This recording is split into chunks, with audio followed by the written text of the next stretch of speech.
A paz do Senhor para todos. Estamos abrindo aqui, esta manhã, a Escola Bíblica Dominical. Já estamos na lição de número 12, que tem por título Vivendo no Espírito. A paz do Senhor para todos que estão aí nos seus lares para participar desta Escola Dominical e desta aula.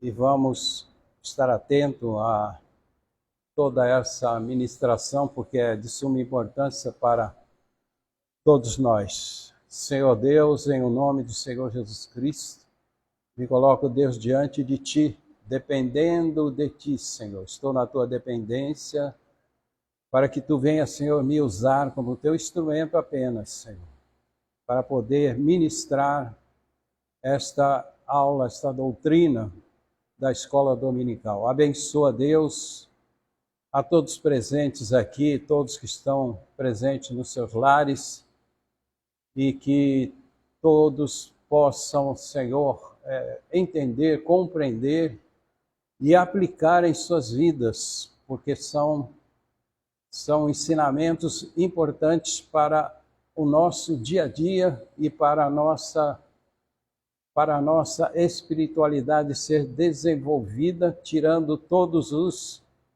empecilhos, obstáculos que não são do teu agrado, removendo pela ação do teu Espírito Santo, operando pela palavra. Abençoa, Senhor. Eu te peço em nome do Senhor Jesus Cristo. Oh, glória. Amém. Paulo escrevendo aos Gálatas. Paulo estava preso em Roma. Tá certo? Paulo estava preso em Roma. Tá aparecendo. Está saindo o som aí? Tá. Paulo estava preso em Roma, mas, como sabemos, estava numa casa alugada e ele queria uma audiência com o imperador e não estava sendo tratado como um criminoso, mas sim precisava e queria fazer uma inquirição por coisas que aconteceram injustamente com ele lá na região de Filipos, quando ele foi preso, e lá em Éfeso também. Tá? Mas ele não deixou de estar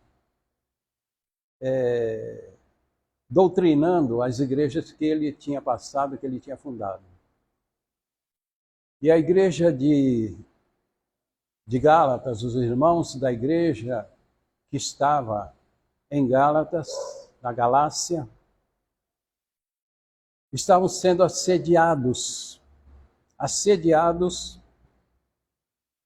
por judaizantes, judeus, estavam também sendo assediados por hereges, né?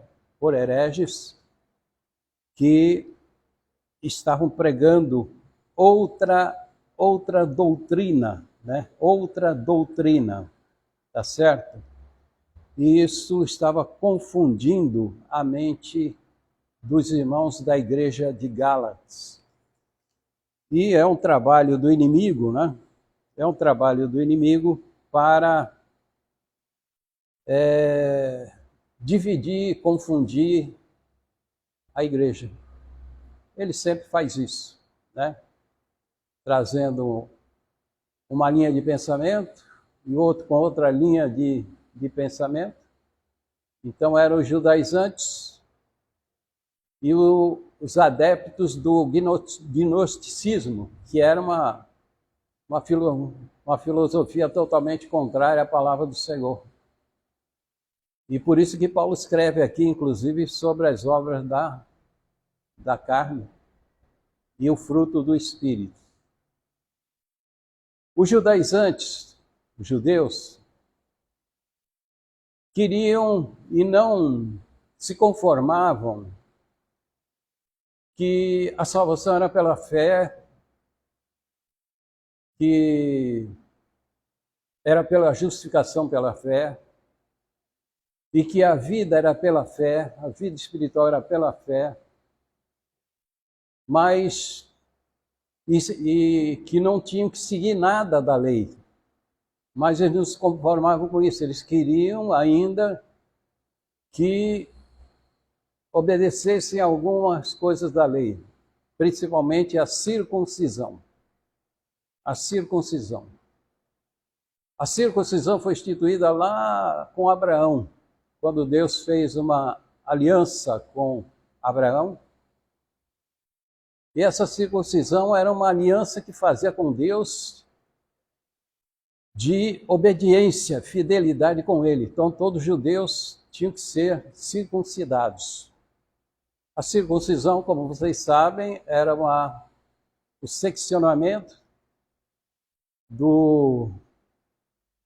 de algo, né, no órgão sexual masculino,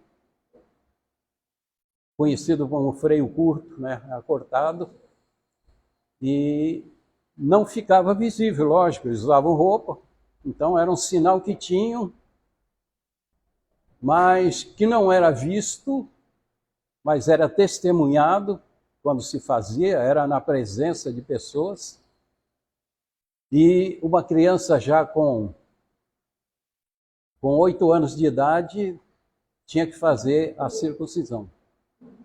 E tinha todo um pessoal que tinha os que faziam, né, a cirurgia, e tinha os que testificavam. É que nem o batismo, né? Compromisso, batismo nas águas. Tem o batismo espiritual, que é a conversão, e tem o batismo nas águas, que a pessoa vai testificar a sua conversão. E geralmente sempre a gente leva, né, pessoas para estar participando, ter testemunhas. E isso aí já sacramenta aí o nosso compromisso, é uma aliança que o Senhor tem conosco, uma aliança de sangue que o Senhor tem conosco. E eles estavam implicando na igreja de Gálatas, lógico que eles assediavam os cristãos de Gálatas, tanto fora, como também se introduziam dentro das reuniões que eles faziam. E procuravam persuadir os irmãos a fazerem a circuncisão. Só que isso era da lei, era do legalismo, e já não era mais ser praticado, porque estava ali subestimando o valor do sacrifício de Cristo. Estava subestimando. Não, ainda tem que ter isso. Não tinha que ter. E Paulo repreendeu sobre isso.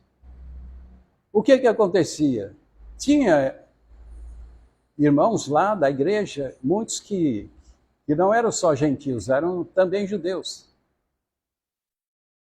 E para os judeus que eram cristãos, né, começou a pôr dúvida na cabeça: será que só isso?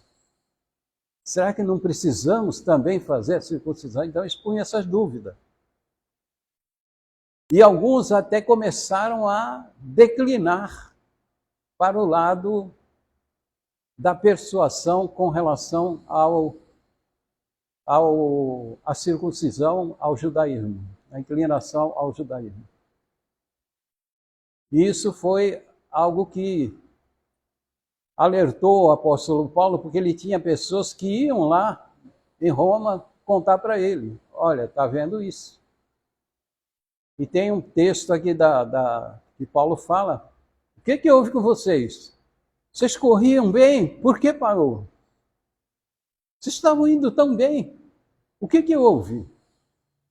Mas aí ele tem conhecimento de que eles estavam sendo persuadidos por judeus ainda adeptos da lei. Mesmo aqueles que tinham se convertido, já tinham mudado de ideia ou estavam querendo impor isso aí.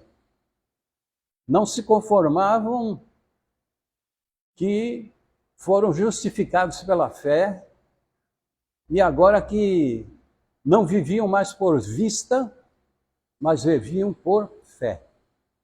caminhada do crente é por fé, não é por vista. E Paulo faz essa repreensão lá. Agora, com relação aos gnósticos, que a gente entende por que Paulo escreveu aqui sobre as obras da carne. O gnosticismo, eles tinham uma visão de que o corpo em si, podia se fazer o que quisesse com o corpo. O importante era preservar a alma e o espírito. Porque o corpo é material, a alma e o espírito é imaterial. Então eles falavam, vocês preservam a alma e o espírito, mas o corpo vocês podem fazer o que quiser. O corpo vai morrer, vai ser enterrado, vai apodrecer, o corpo não serve para nada. O que é importante é você preservar a alma e o espírito. E isso começou a induzir aqueles mais fracos na carne, né? Porque lá era um lugar também de muita prostituição. E os irmãos mais fracos na carne, com isso, com essa doutrina que eles estavam passando, com essa persuasão que eles estavam passando, começaram a fraquejar. Opa, peraí, então se pode fazer o que quiser com o corpo, vamos aproveitar. Vamos para a prostituição, vamos fazer o que quiser com a carne. Até perversidades sexuais, tudo. Não, a carne pode fazer tudo. Até dentro da parte, né, de homem, também podia, estava tudo liberado. O que importava para eles era preservar alma e espírito.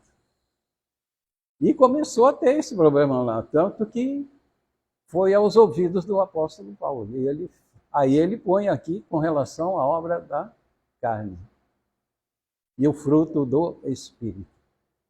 Então, lembrando aqui que fruto é características morais. Tá? E frutos é resultado do que tu faz em prol do reino de Deus. Então, se você está servindo a Deus, está produzindo para o reino, então você está dando frutos, resultados. Não confundir com frutos. Frutos é resultados, obras consistentes que o Senhor aceita. E tem as obras inconsistentes, mas as consistentes o Senhor aceita.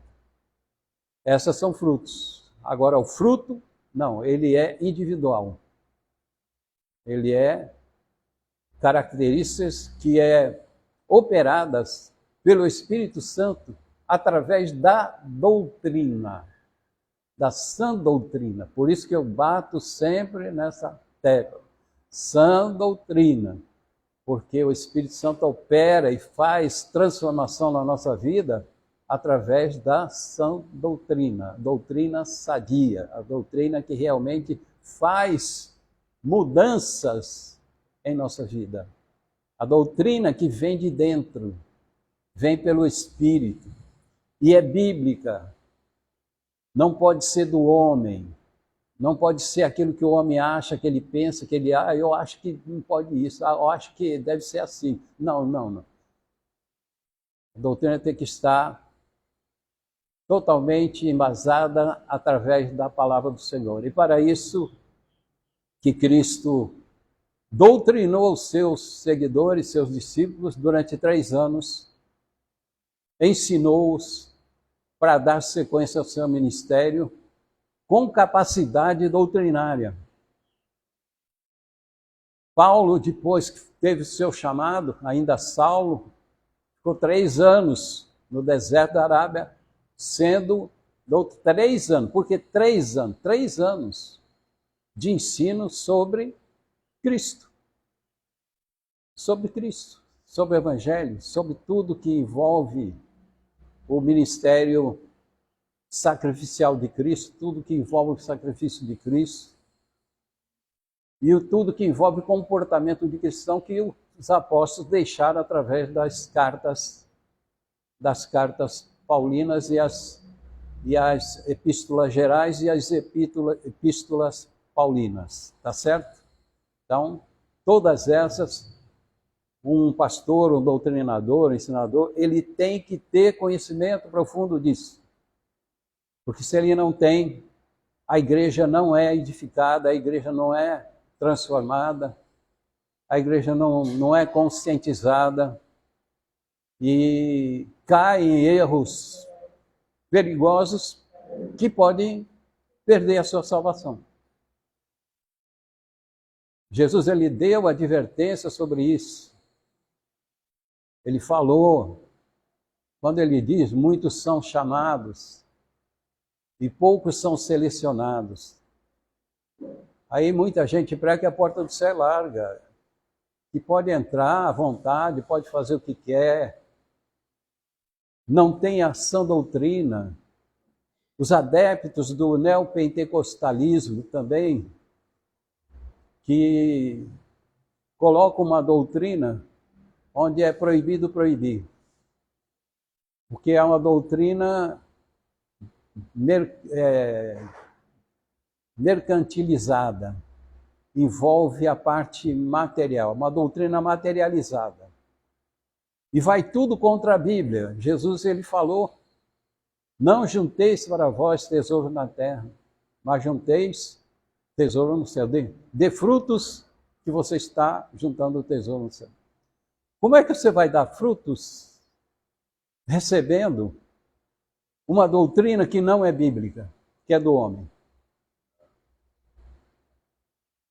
Como é que você vai estar no Espírito se você não está recebendo uma doutrina que é da Bíblia, mas é do homem? Como é que você vai dar frutos? Porque a visão materialista, ela te leva a ser um crente materialista. Ele vive só pensando em bênçãos materiais, prosperidade material, tudo no sentido material, que é contrário à palavra do Senhor. O Senhor Jesus, ele disse, buscai as coisas do reino, trabalha para o meu reino, dê frutos para o meu reino. E eu vou prover as coisas para vocês. Ele fala. Então, dentro que ele fala, vai prover, você vai ter condições melhores no teu trabalho, naquilo que você faz, para ter a tua sobrevivência. Mas o que ele não diz é, fique só na parte da material e esqueça o meu reino. Aí você não está buscando, você não está dando frutos. Então esse evangelho totalmente distorcido, que Satanás sempre procurou fazer, é com relação a deixar muita gente para trás. E muita gente vai ficar para trás. A porta é estreita e o caminho é apertado. E poucos são os que entram por ele. Sempre lembrando, eu gosto de lembrar, período antediluviano, poucos foram salvos. Ali ainda no início, antes deles se misturarem, né, filhos de Deus com as filhas dos homens, né, que distorce isso aí, diz que foi anjo, uma mentira, estúpida. Eram os filhos de Sete, geração setista com a geração caimita, se misturaram. Mas até então, alguns foram salvos. E depois que entraram mesmo para a confusão do pecado, né, aderiram ao pecado, só 8 foram salvos. Então, pouca gente foi salva no período antediluviano. E já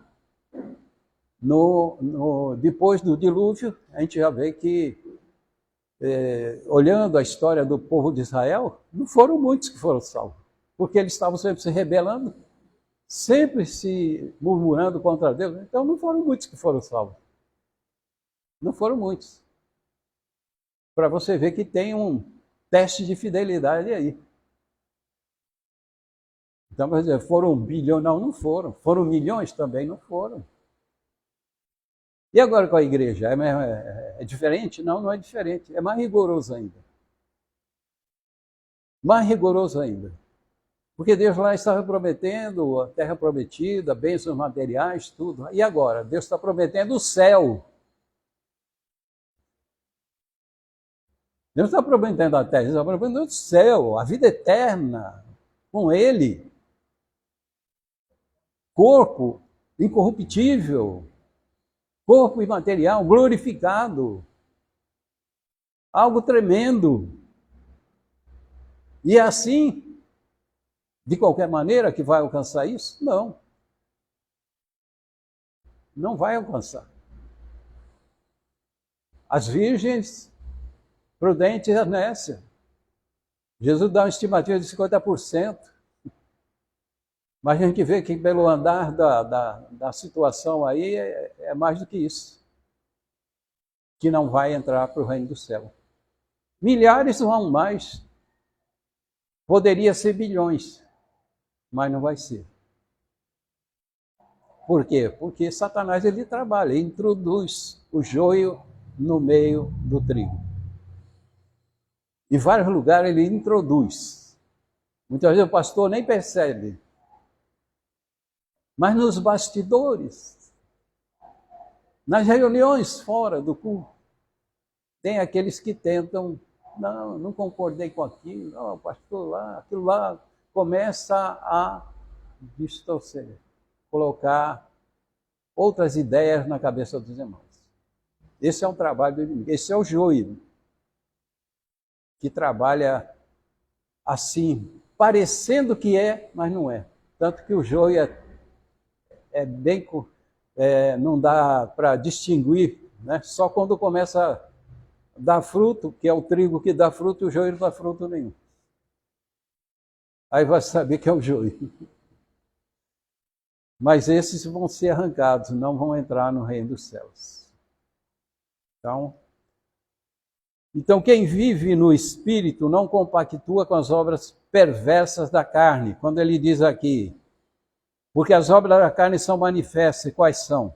Prostituição, impureza, lascívia, idolatria, feitiçaria, inimizades, porfias, emulações, iras, pelejas, dissensões, heresias, invejas, homicídio, bebedice, glutonaria e coisas semelhantes a essas. Tem mais coisas ainda, além disso, né? Acerca da qual vos declaro, como já antes vos disse, que os que cometem tais coisas, olha assim, não herdarão o reino de Deus. Ok? Quem está enquadrado nessas obras da carne e continuam fazendo e continuam persistindo, não se consertando pela doutrina, por isso que a sã doutrina vai trabalhar em cima disso, para a pessoa deixar esses vícios. São vícios. E que tem que ser tirado. Vícios do velho homem tem que ser tirado. E é tirado por quem? Pela palavra. Então, a doutrina bíblica lá, como eu disse, Deus opera de dentro para falar, a pessoa vai se corrigindo por ela. A pessoa não pode ser obrigada a se corrigir. Como muitos faziam e fazem. É a doutrina que tu faz de dentro, de fora para dentro. De fora para dentro você está querendo corrigir a pessoa na marra. Com punição. Ó, se você vier dessa maneira, ó, se você, eu vou te excluir, eu vou te pôr de lado, eu vou fazer isso. Então a pessoa, ó, se cortar o cabelo, eu vou tal, te pôr na disciplina. Tudo doutrina falsa.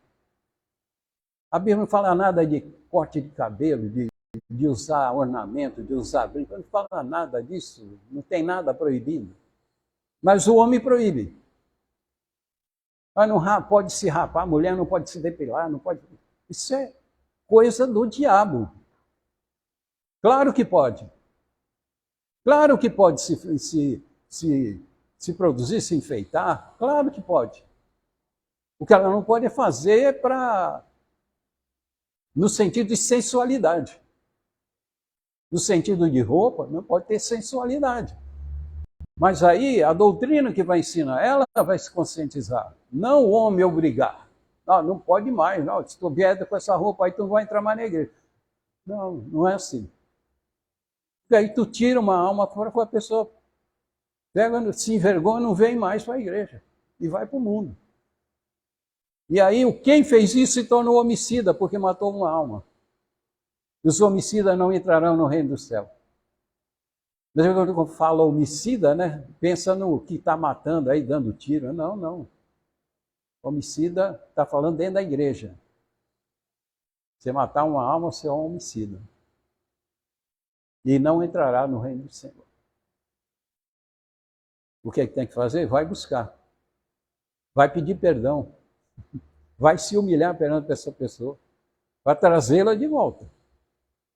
Porque é difícil trazer de volta. É ou não é? É difícil trazer. Alguém que é ferido pela língua de alguém é difícil trazer de volta. É mais fácil ganhar uma cidade do que uma alma ferida. Tá? Então aqui ele fala,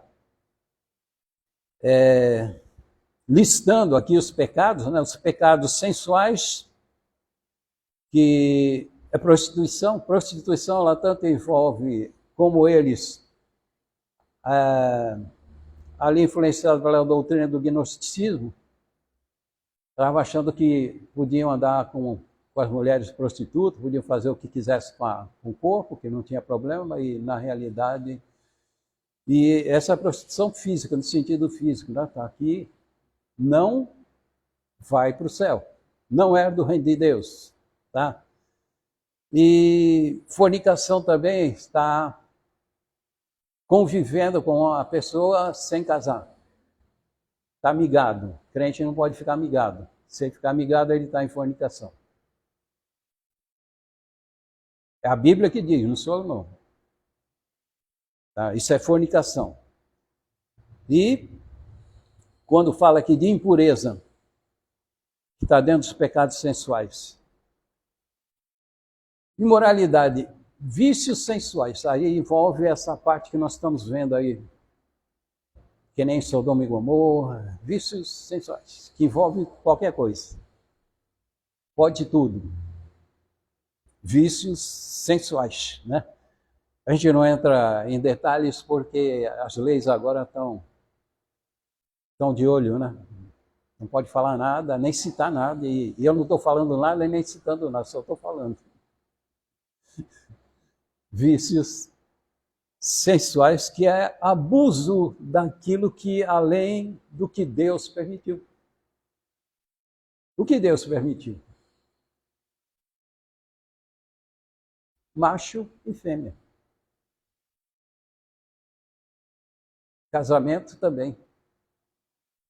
Os dois se unem e são um só corpo. Então, sair fora disso é pecado. Prostituição. Tem um pecado também, prostituição, também a pessoa se inclinar para, no sentido espiritual, para outro evangelho que não é o de Cristo. Está atraindo a Cristo, é como se estivesse se prostituindo. Tem outro pecado também, nesse sentido. Você tem, o sujeito tem a mulher dele, é um só corpo, mas ele está pensando em outra.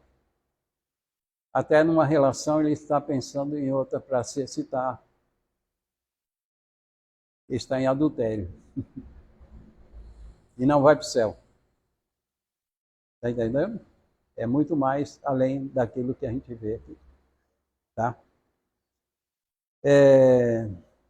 Lascívia, sensualidade. Então, a questão da sensualidade é não se expor de uma maneira que provoque olhares. A pessoa vem com uma roupa totalmente sensual para o culto. Ela vai virar o alvo de atenção.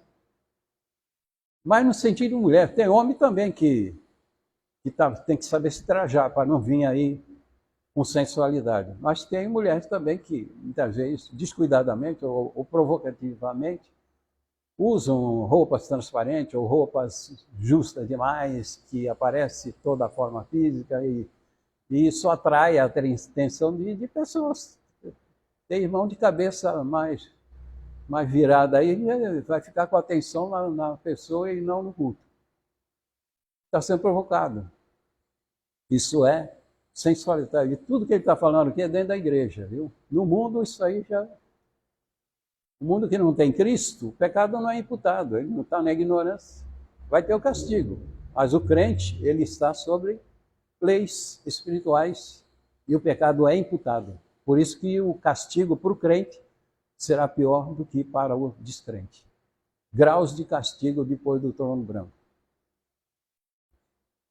Ok? Aqui, outros pecados de superstição, religião falsa, idolatria.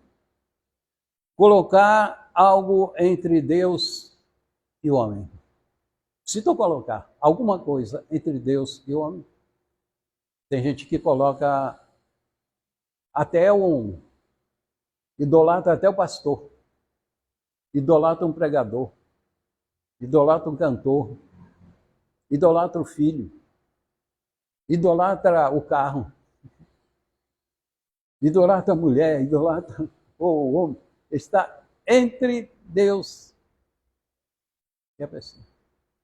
Tudo isso é idolatria. Certo? Hoje eu não vou para a igreja porque eu tenho que... Hoje eu não vou fazer isso. Então ele está fixado numa coisa que deixa ele com alguém no meio para chegar a Deus. E para chegar a Deus não pode ter ninguém na frente. Não pode ter nada na frente.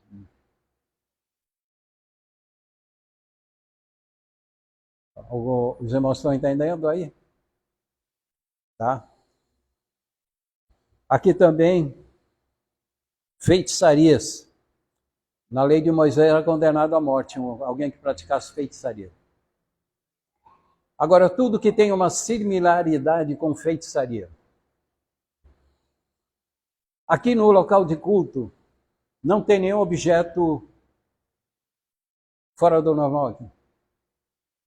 Se eu começar a colocar aqui objetos da antiga aliança, para as pessoas colocar a sua fé naquilo, é feitiçaria. Eu vou pôr aqui a Arca da Aliança, eu vou cancando ela, as pessoas começam a achar que aquilo ali tem alguma influência. Nós vivemos pela fé, não é por vista. Se eu te colocar aí, tu vai levar esse óleo aqui, ou esse sal, ou essa água aqui do Jordão, ou isso, aquilo, e tu vai colocar um negócio lá atrás da porta, tu vai levar essa rosa lá, depois vai jogar no mar lá, deixa ela murchar, jogar no seu feitiçaria.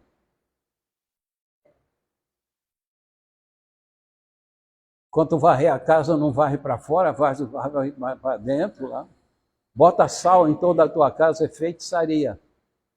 E isso é feito ou não é? É feito ou não é? Você não tem visto fazer? E quem faz isso, quem manda fazer é um feiticeiro. E quem está fazendo está praticando feitiçaria.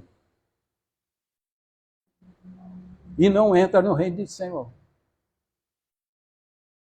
Não entra no reino do Senhor. Amém? Meio de levar a pessoa, a fé dela, a fé em outras coisas, não em Deus. A única que tem lá em Tiago, tem alguém doente? Chama os presbíteros ou pastor da igreja para que faça unção com óleo. Tudo bem. Porque era uma prática que eles tinham que ajudava, de alguma forma, a exercitar a fé. Só que a Bíblia deixa bem claro, não é o óleo que vai curar. A oração da fé curará o doente. Pode jogar 1 litro de óleo, um barril de óleo em cima da pessoa, se não tiver a oração da fé, não vai resultar em nada. E muitos acham, né? Não, bota o óleo aí que tem um poder tremendo. Tudo bem, a gente pediu, tá, vamos ungir com óleo, tudo bem. Outros aí que passam óleo nos umbrais da casa.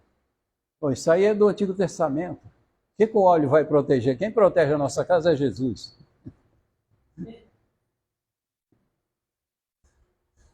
A casa, no sentido material, passando óleo. Quem é que protege a casa? Põe umas trancas lá, cadeado. O óleo não vai resolver, não. O bandido vai entrar com óleo e tudo. Você tem que ter a unção do Espírito Santo, vivendo no Espírito Santo. Que a tua casa tem que ser a casa espiritual. Essa que tem que ser vigiada, não a outra casa. Glória a Deus. Agora, inimizades, né? Inimizades, pessoas que... A gente já tratou muito com isso, né?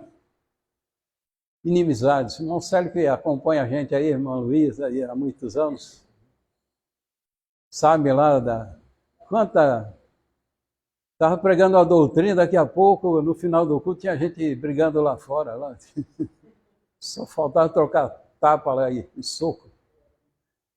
Inimizade, faziam inimizade dentro da igreja, faziam um grupinho dentro da igreja, que nem a igreja de Corinto. A igreja de Corinto tinha ali grupinhos. Inimizade não, o amor de Deus em nosso coração não pode guardar nenhum tipo de rancor com ninguém. Nós podemos não ter muita comunhão com a pessoa, mas nós não podemos deixar de amar essa pessoa.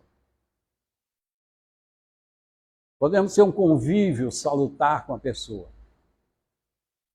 mas tu não pode deixar de amar essa pessoa. Tem uma diferença aí. Você não perdeu? Quer deixar de amar? É ter raiva, é odiar, ter bronca da pessoa. Então aí a pessoa está entrando em pecado. Fica falando mal da pessoa para outra, e fala mal disso, mal daquilo. Então, isso aí provoca o quê? Inimizades. Tá? Pecados de mau temperamentos. Quando fala aqui porfias, é aquele encrenqueiro, encrenca com qualquer coisa está brigando. Já tivemos uma pessoa assim, né? Encrenqueiro que se fala, né? Ou encrenqueira. Hein? Já tivemos que lidar com esse tipo de gente aí. Meu Deus do céu, falta de estar no espírito, né? Falta de estar no espírito, tá? Tem aquela mentalidade hostil, né? Pessoas de temperamento difícil de lidar, né? Difícil de lidar, tá? E pessoas que não querem ver o bem do outro. Não querem ver o bem do outro. Por isso tem muita coisa que a gente não deve nem contar.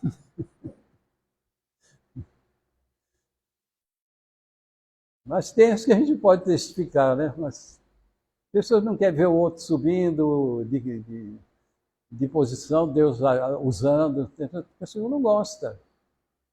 Porque ela quer ela subir, mas ela não, o seu temperamento Deus não vai usar.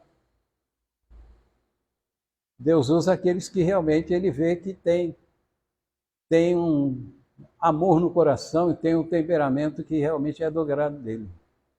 Tá? E aqui fala outro, iras, né? Todos nós, se podemos nos irar, Jesus se irou. Lá no templo, lá, ele viu aquele comércio todo lá e se irou, saiu chutando o balde lá, né?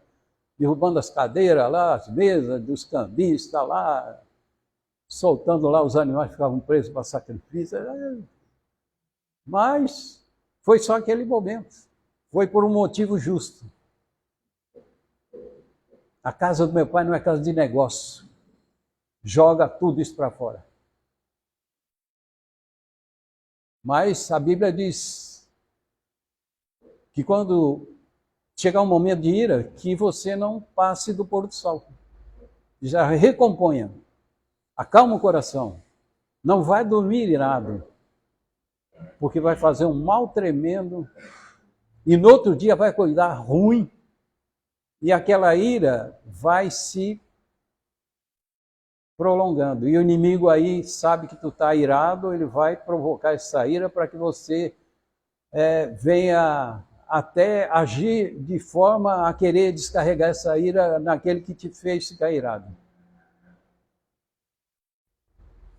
Então são coisas que não devem permanecer em nós. E na ira, irado for orar a Deus, Deus não vai ouvir. Está irado, vai se consertar primeiro. Tá? Aqui também ciúmes, né? Ciúme pode ser positivo ou negativo. Deus tem ciúme de nós, mas é positivo. Mas tem o ciúme negativo, né? Ciúme negativo tinha muito lá na igreja de Coríntios também. E ter ciúme, a pessoa começa a ser usada por Deus, né? Tem muito a ver com inveja também, né? Ser usada por Deus e a pessoa não se conformar. Por que você precisa usar? Eu não sou usado. Porque Deus, ele destina cada um para um ofício, não é todo mundo. Lá na igreja de Coríntios tinha o dom de profecia, e era o mais bajulado ali, tem profecia. Aí quem não tinha começava a imitar a profecia. Já que eu não tenho, eu vou imitar. E começava a imitar trazendo profetada. E tem gente no nosso tempo que faz isso, traz profetada. E isso prejudica, pode até dar uma direção errada para a pessoa. Ou uma palavra errada que vai prejudicar a pessoa. Eu no começo, novo na fé ainda, né, sem experiência, para membro aí, não tinha nem feito a faculdade, começou muita profecia. Até no começo já, quando eu comecei o ministério, veio um monte de profecia aí que eu entrei numas dela aí e não foi bom não. Não foi bom não. Tá? Querendo direcionar a obra para, Deus está dizendo para abrir tal lugar. Aí eu ia, vou lá abrir. E aí eu paguei o preço.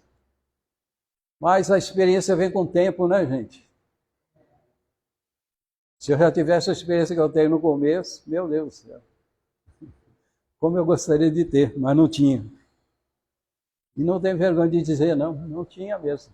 Agora a gente tem, com a vivência. Apanhei muito, vou aprendendo. E é apanhando que se aprende.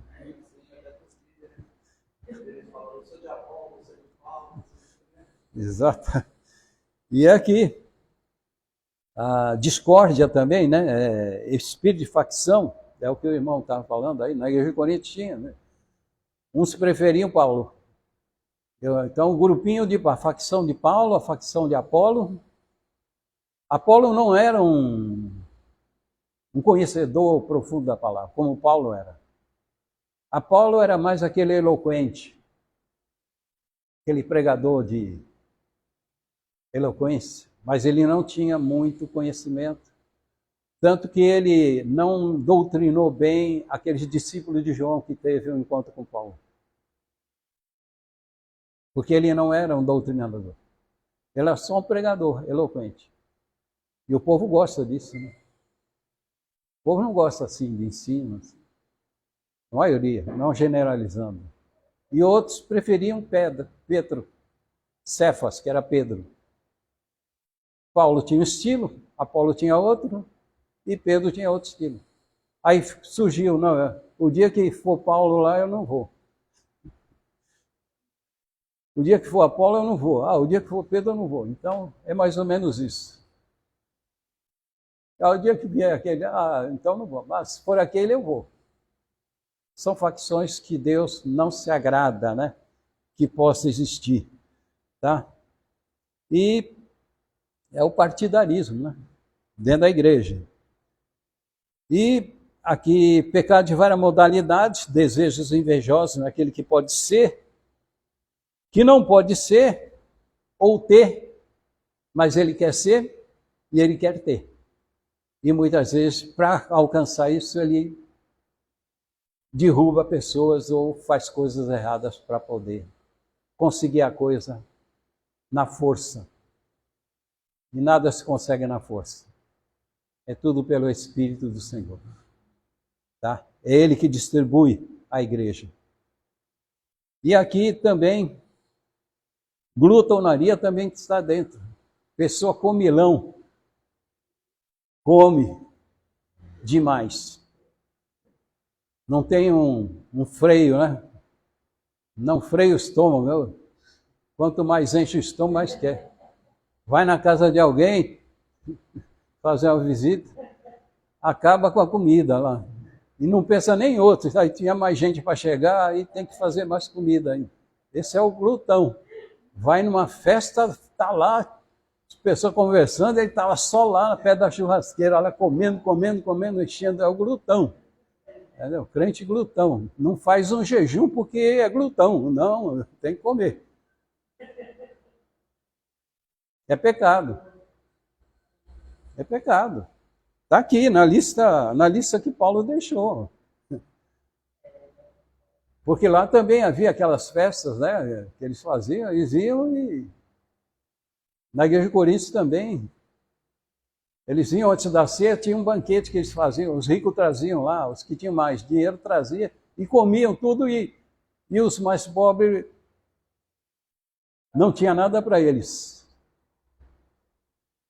E Paulo fala, quando vos ajuntais para comer, esperais uns pelos outros. Dá. Os outros também têm direito de comer. Mas eram glutões. Agora a parte do fruto aqui, que é o caráter, né? Vamos correr um pouco aí, porque é uma aula muito extensiva. Quem vive no Espírito desenvolve o fruto que forma seu caráter. Gálatas 5:22, mas o fruto do Espírito é amor, gozo, paz, longanimidade, benignidade, bondade, fé, mansidão, temperança. Contra essas coisas não há lei. Tá? O fruto são características morais cultivadas pelo Espírito Santo, através da sã doutrina, bem esclarecido isso, né? Então, o amor é primeiro aqui. Primeiro fruto, o amor. Se não tem o amor, não tem os demais. Se não tem o amor, os demais são imitação. E não tem valor nenhum diante de Deus. Então, o amor é o solo onde brota os dois. As demais características são características morais. Então, amor ágape, porque Deus fala, a palavra diz, aquele que diz que ama a Deus e não ama o seu irmão é mentiroso. Então não pode haver falta de amor dentro da igreja. Isso é viver no Espírito, como é o título da aula aqui, vivendo no Espírito, tá? E a própria Bíblia diz, Paulo fala também,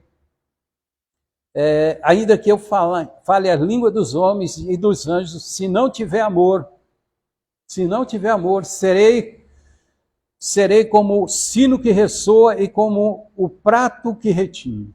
Só faz barulho, mas não tem amor. Não adianta estar com uma puladeira aí, as puladeiras tremendas aí. Eu presenciei muitos isso. Mas daqui a pouco estão brigando, estão em encrenca, estão até partindo para as vias de fato. Tá? Então tem que ter esse amor. Foi maior barulhão. Mas é só casca. O interior é vazio. Vazio do espírito. Tá? Segundo fruto é alegria. Alegria. Qual é a maior alegria? Você sabe que é salvo. Você conquistou a tua salvação. Cristo conquistou para você a tua salvação. Alegria de saber que o teu tempo aqui é provisório, que tu vai para o céu. Alegria de poder cultuar a Deus, de sentir a presença dEle. Tudo isso envolve alegria, tá? Que é o fruto. Você tem aí essa característica, não? Eu sou alegre, pode estar passando por dificuldade, ter problema, mas lá dentro você é alegre.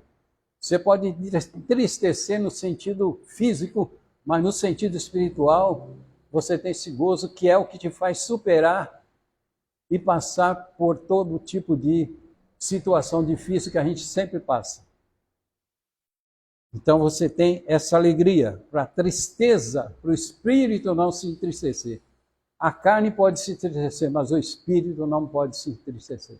E você vivendo no espírito, você tem isso que é que dá uma sustentação interior. Ok? Terceiro fruto aqui é a paz. Não se trata de ausência de concílio, nem de energia negativa ou positiva. Jesus disse, deixo-vos a paz, a minha paz vos dou, não como o mundo a dá. Então nós temos a paz de Cristo no nosso interior, paz essa que nós não tínhamos, porque tínhamos um grande vazio. E essa falta de paz, grande vazio, nos fazia fazer coisas erradas aí pelo mundo, se entregar ao mundo, estar vivendo no mundo. Mas depois que esse vazio foi preenchido, que a paz trouxe paz para o nosso interior, preencheu esse vazio, então o nosso prazer não é no mundo, nosso prazer é servir a Cristo. É ter Cristo na nossa vida, poder servir a Ele. Essa é a paz. O quarto fruto é paciência. Paciência também traz como longanimidade. O que é longanimidade? Tardio em irar-se, é uma característica do nosso Deus. Tardio em irar-se. Deus está tardando em irar-se, porque a ira dele está na iminência de acontecer. Porque ele é longânimo, tá? Mas isso também tem um limite, né? Quando chegar nesse limite, ele começa a agir já de outra forma. É o que vai acontecer, né? Então, tardio em irar-se. Quinto fruto é a amabilidade, qualidade de ser útil, benéfico, bondoso e generoso. Ser amável, benéfico, ser útil, procurar ajudar as pessoas. Dentro das possibilidades. E uma das coisas que ajuda muitas pessoas é você levar Cristo para uma alma perdida e poder pregar o evangelho para essa pessoa e essa pessoa se converter. Você está agindo com um coração realmente amável, bondoso, porque você quer ver o bem dessa pessoa. Porque você já experimentou o bem que é estar na condição de salvo e tem que ter esse desejo de desejar o bem para outros que não estão na condição de salvo. Tá? Sexto é a bondade, né? Também envolve mais ou menos a amabilidade, que é interesse no bem-estar dos outros. Né? Bondade é interesse no bem-estar dos outros. Jesus agia com bondade, interesse no bem-estar dos outros. Todos que clamavam a ele atendia. Porque ele agia com bondade. Tá? Ele não deixava de atender aqueles que gritavam, coxo, cego, todos que iam até ele tinha bondade. E tinha também aquela amabilidade de querer o bem-estar do povo. Ele via aquele povo todo lá, ouvindo ele o dia todo lá, e de repente estava com fome, ele multiplicou peixe, multiplicou pão. Ele queria ver o bem-estar de todos aqueles que estavam seguindo ele. Amém? Sétimo fruto é fidelidade. Essencial. Uma vida de obediência com Deus. Se não for fiel em tudo, não pode ser. A fidelidade ela não pode ser em parte, ela tem que ser totalitária. Fidelidade com Deus. Se for em parte, então não é fiel em tudo. Seja fiel em tudo, como diz a palavra do Senhor, para ser fiel em tudo. É uma característica moral que nós temos, tá? Oitavo fruto é a mansidão. Saber se controlar diante de provocações. É difícil. Muita gente se perde um pouco. Mas não é que nós vamos estar desenvolvendo na íntegra todo esse fruto. Mas o que interessa para Deus é você se esforçar para manter a vida nessa condição. Muitas vezes você sai um pouco fora. Aí que você já pede perdão ao Senhor. Aquilo que eu falei, né? Os pecados veniais. E o sangue de Jesus nos purifica. Tudo isso acontece, nós podemos aqui falhar em algum desses aí no dia a dia, mas nós já pedimos perdão ao Senhor, reconhecemos, e tudo isso é um esforço que Deus aceita, porque ninguém pode dizer que é fiel, faz tudo isso aí certinho. Não dá, né? E Jesus disse, aprendei de mim que sou manso e humilde de coração, tá? O nono fruto é o domínio próprio, saber refrear todo tipo de desejo. Aí é que está. O inimigo coloca desejos, vários tipos de desejos, dentro de uma diversidade. Aí envolve todo tipo de desejo. Então, refrear esse tipo de desejo é um domínio próprio. Você sabe dominar na hora e refrear qualquer tipo de desejo de bater em alguém, desejo de xingar alguém, desejo de outro tipo. Isso é uma diversidade aí, né? Desejo de falar mal de alguém, vai refreando tudo isso aí, domínio próprio, tá? Então, aí você está com o fruto do Espírito sendo desenvolvido. Quem desenvolve isso é o Espírito Santo, que incute isso em nossas vidas. Por isso que estamos sendo aperfeiçoados. E quem vive no Espírito está capacitado a vencer a carne e suas paixões. Gálatas, os que são de Cristo crucificaram a carne com suas paixões e concupiscências. Os que são de Cristo crucificaram, mataram o velho homem. O velho homem não pode ressurgir na nossa vida. Tá? E diz aqui, se vivemos no Espírito também,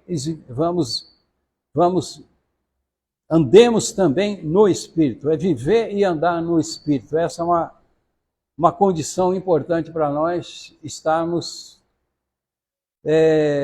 evitando as obras da carne e tendo o fruto do Espírito sendo desenvolvido na nossa vida.